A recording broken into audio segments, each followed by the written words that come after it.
Excess amount क्या होता है, आप लोगों का सवाल है। तो आज हम इसके बारे में जवाब देने वाले हैं। समझिए एक्सेस अमाउंट को। एक्सेस अमाउंट का मतलब होता है कोई भी ऐसा राशि या अमाउंट जो कि किसी निर्धारित लिमिट से अधिक हो या ज़्यादा हो। एक्सेस अमाउंट को कई परिस्थितियों में अलग अलग तरीके से देखा जा सकता है, जैसे कि इंश्योरेंस के केस में, बैंकिंग के केस में, कोई भी बिजनेस ट्रांजैक्शन है उसके केस में, या कोई फाइनेंशियल एग्रीमेंट होता है उसमें भी एक्सेस अमाउंट को देखा जा सकता है।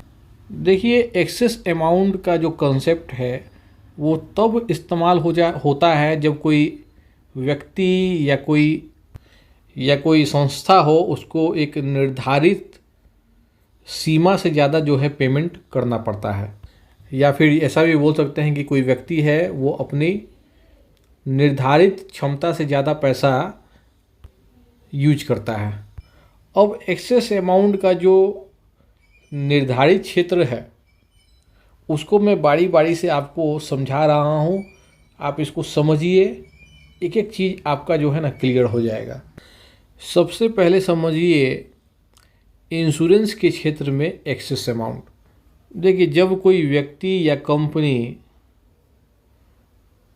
अपना इंश्योरेंस क्लेम करती है तो कुछ क्षेत्र में जो है पहले से एक्सेस अमाउंट जो है निर्धारित होता है।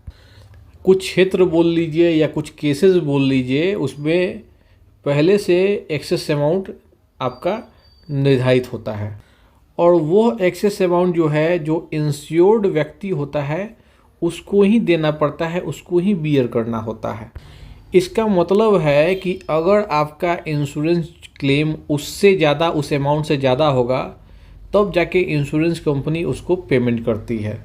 अब हम एग्जांपल समझाते हैं। मान लीजिए आपका जो कार का इंश्योरेंस पॉलिसी है उसमें 5,000 का एक्सेस अमाउंट है। अब मान लीजिए कार का जो एक्सीडेंट है उसका क्लेम 20,000 रुपया का आपने किया, तो उस केस में 5,000 रुपया तो आपको खुद से भरना होगा, बाकी का जो 15,000 है उसको इंश्योरेंस कंपनी भरेगी। अब हम दूसरा चीज़ समझते हैं, बैंकिंग और क्रेडिट कार्ड में एक्सेस अमाउंट क्या होता है। जब कोई आदमी अपना क्रेडिट कार्ड लिमिट या ओवरड्राफ्ट का जो लिमिट है उससे ज़्यादा खरीदारी करता है, तो जितना ज़्यादा अमाउंट उसका अधिक उसमें खर्च हो रहा है उसको एक्सेस अमाउंट कहा जाता है। एग्जाम्पल के तौर पर आपका क्रेडिट कार्ड का 50,000 लिमिट है, 50,000 तक आप खर्च करने का लिमिट दिया गया है और आपने 55,000 खर्च कर दिया, तो बाकी का जो 5,000 है वो आपका एक्सेस अमाउंट है। तो ये जो एक्सेस अमाउंट है उस पर आपको एक्स्ट्रा इंटरेस्ट और पेनल्टी लग सकता है। अब जो हम इनकम टैक्स जो पे करते हैं उसमें जो है आपका एक्सेस अमाउंट क्या होता है, इसको भी समझते हैं।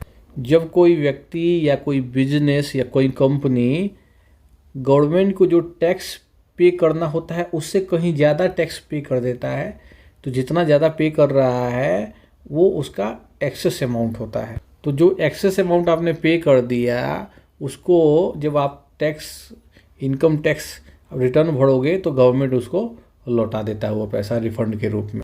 एग्जाम्पल के तौर पर अगर 10,000 रुपया आपको टैक्स देना था, गलती से आपने 12,000 दे दिया, तो 2,000 का एक्सेस अमाउंट गवर्नमेंट आपको टैक्स रिफंड के रूप में लौटा देगा। अब हम समझते हैं कि बिजनेस ट्रांजैक्शन में एक्सेस अमाउंट क्या होता है। जब कोई व्यक्ति या कोई बिजनेस कंपनी किसी प्रोडक्ट या सर्विस के लिए उसका जो निर्धारित मूल्य होता है उससे ज़्यादा पैसा चुका देता है, तो जितना ज़्यादा चुकाया है उसको एक्सेस अमाउंट कहा जाता है।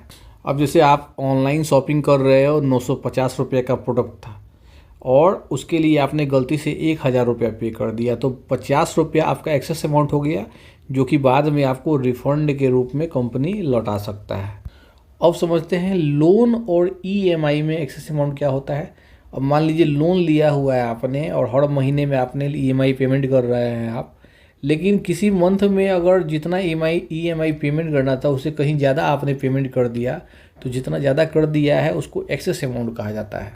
अब मान लीजिए कि एग्जांपल हम लें, 8,000 रुपया हर महीने आपको EMI देना होता है और किसी महीने में आपने 10,000 रुपये दे दिया तो 2,000 आपने एक्स्ट्रा जो दिया वो एक्सेस अमाउंट हो गया।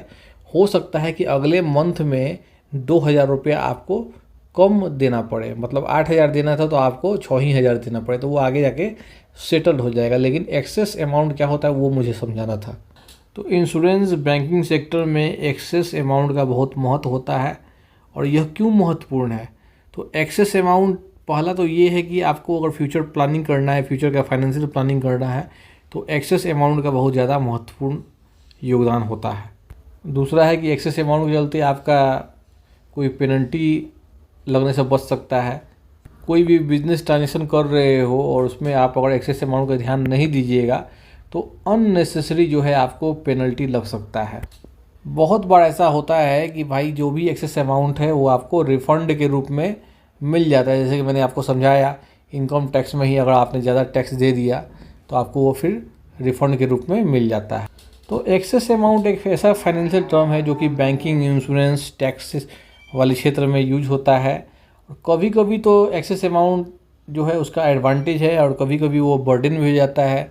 जैसे कि आपका अगर एक्सेस अमाउंट है, लोन आप चुका रहे हो, EMI दे रहे हो, तो जल्दी लोन चुकाने में आपका यह एक्सेस अमाउंट मदद कर सकता है, ठीक है। लेकिन अगर क्रेडिट कार्ड का बात करें तो जितना लिमिट है उससे ज़्यादा अगर आप खर्चा कर रहे हो तो वो आपका बर्डन बन सकता है, उस पर आपको एक्स्ट्रा चार्ज, पेनल्टी भी लग सकता है। तो किसी भी तरह का बिजनेस ट्रांजेक्शन कर रहे हो तो एक्सेस अमाउंट का ध्यान रखिए ताकि बेकार मतलब का कोई पेनल्टी या चार्ज आपको ना लगे। इससे रिलेटेड कोई क्वेश्चन हो तो कमेंट कीजिएगा। जय हिंद।